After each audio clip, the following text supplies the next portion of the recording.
Controversial plans have emerged to destroy Islam's second holiest site, that is the tomb of the Prophet Muhammad, and to have his body removed to an anonymous grave.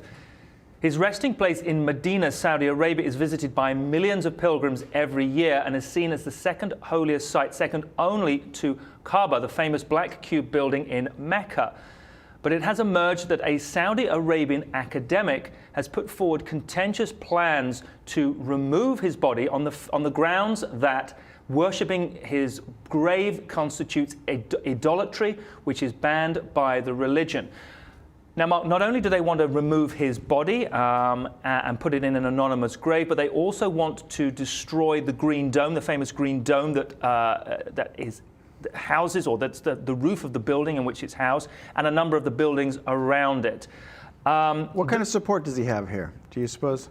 Well, it's been a 61-page document that has been submitted to the king and to the other people that supervise the building.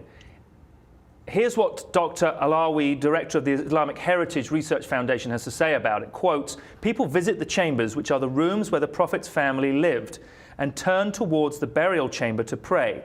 Now they want to prevent pilgrims from attending and venerating the tomb because they believe this is shirk or idolatry. But the only way that they can stop people visiting the Prophet is to get him out and into the cemetery." Now, there's no suggestion that this has been approved or that is going to be approved, but it's out there in sort of theological think space, if you like.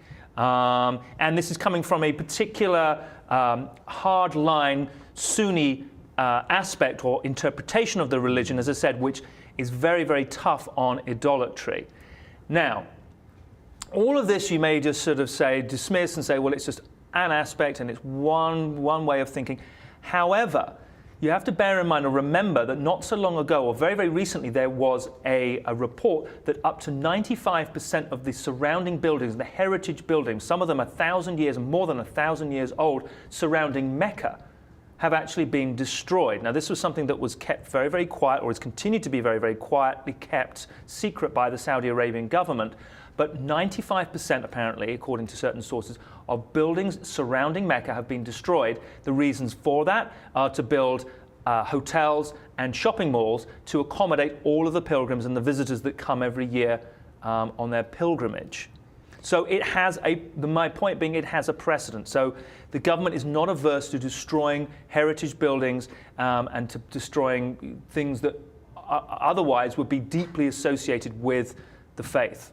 I'm sure there'll be a great debate about this. This is a change that wouldn't happen lightly. It would have to come after great debate, and I'm sure people within the Muslim faith have, various Muslim faiths have their opinions about this. I'm curious to know what people's thoughts are on it.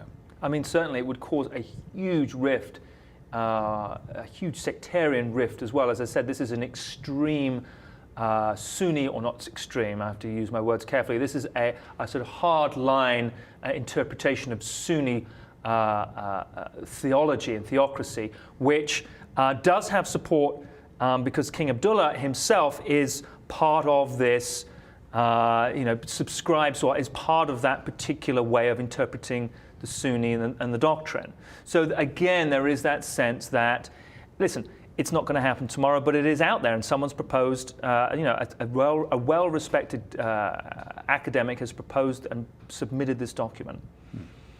So anyway, we will wait to see. Let us know your thoughts, whether you think, whether this does constitute idolatry. If it does constitute idolatry, is it something that really they should just, be a little bit more permissive about, or is the hardline approach that even the fact that it is Prophet Muhammad's tomb, should that be let slid, and really just more in terms of embracing the faith? Let us know your thoughts, and as always, subscribe to the Lib TV.